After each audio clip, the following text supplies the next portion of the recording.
Süni intellektin imkanları yalnız texnoloji yenilik kimi deyil, həm də iqlim siyasətində, resursların idarə edilməsində və dayanıqlı inkişafın təmin olunmasında strateji alət kimi önə çıxır. Bunu Milli Məclisin Təbiət Ehtiyatları, Energetika və Ekologiya Komitəsinin sədri Sadiq Qurbanov parlamentdə iqlim dəyişikliyi ilə mübarizədə süni intellektin perspektivləri mövzusunda keçirilən elmi-praktik konfransda bildirdi.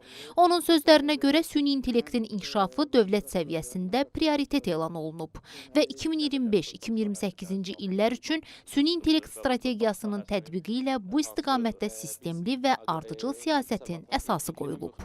Birincisi, müasir qanunvericilik bazasının formalaşdırılmasıdır ki, süni intellektin tətbiqi, məlumatların idarə olunması, etik standartlar, kiber təhlükəsizlik, ekologiya və iqlim üzrə tənzimləyici çərçivələrin təkmilləşdirilməsi. İkincisi, sektorlar arası sinerjinin dəstəkləyən hüquqi mexanizmlərdir.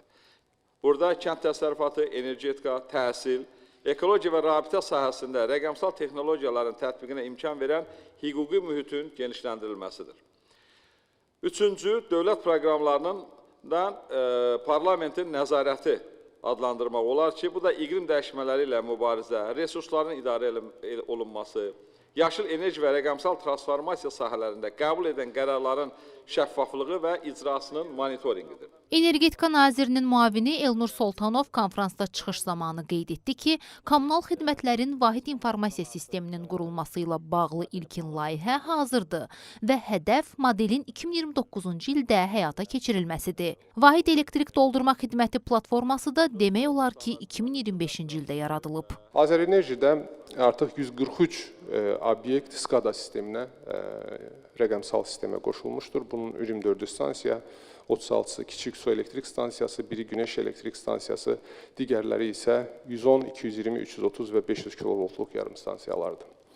Eyni zamanda burada 40-a yaxın sistemdə mikroskada yaradılıb və ana sistemə makroskadaya qoşulub ki, nəticə itibarilə son 5 il ərzində fiber optik kabel məsafəsi 850 kilometrdən 5000 kilometrə qədər artırılıb. Xüsusi olaraq qeyd etmək istəyirəm ki, işğaldan azad olmuş ərazilərdə olan kiçik su elektrik stansiyaları demək olar ki, tamamilə SCADA sisteminə qoşulub və bizim yaşıl enerji zonası hədəf çərçivəsində fəaliyyətimiz o istiqamətdə də davam etməkdədir. Rəqəmsal İnkişaf və Nəqliyyat Nazirinin müavini Saməddin Əsədovun sözlərinə görə ölkəmizdə bu ildən Süni İntellekt Akademiyası fəaliyyətə başlayıb. Nazir müavini həmçinin bildirdi ki, süni intellektlə bağlı məhsulda həllərin formalaşması üçün bir çox biliklərə ehtiyac var. Bu başlayır təbii ki, proqramlaşma dili olan Python dilinin bilinməsi, çox yaxşı riyaziyyat bilikləri lazımdır. Biz tələbələrdən riyaziyyat bilikləri ilə də yüksək belə deyək, tələblər qoymuşduq. O cümlədən ingilis dildə bəlli bir səviyyədə lazımdır ki, biz ala bilək. Mən sizə deyim, təxminən 2500 müraciət eləyən şəxsdən biz bu sahədə cəmi 100-ə yaxın tələbə seçə bildik. Və bu gənclər ölkəmizin həm istər riyaziyyat, həm proqramlaşdırma, həm də öz sahələrində ən parlaq istedadlarıdır.